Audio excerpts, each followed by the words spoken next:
इससे एक मसला और भी उलमा ने निकाला है कि बीवी का रहन सहन, बीवी के अखराजात, बीवी की ज़रूरियात उसके शौहर के ज़िम्मे हैं, इसलिए आदम को ठहरने का हुक्म दिया, बीवी को उसके ज़िम्मन में रखा है, उसको अलहदा कोई मकान नहीं दिया गया। तो कानून भी यही है कि जब आप इस दवाजी ज़िंदगी से मुंसलिक हों, जहाँ आप हों आपकी बीवी उसके आपके पास होनी चाहिए। बाज़ घरों में ऐसा होता है, भाई मैं तो फ़लाँ जगह जा रहा हूँ, तू मेरे भाई के साथ गुजारा कर, तू मेरे माँ बाप के साथ ठहर।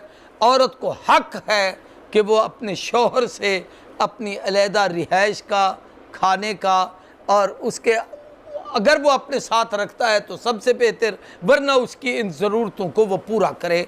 इस आयत के तहत उलमा ने मसला निकाला है।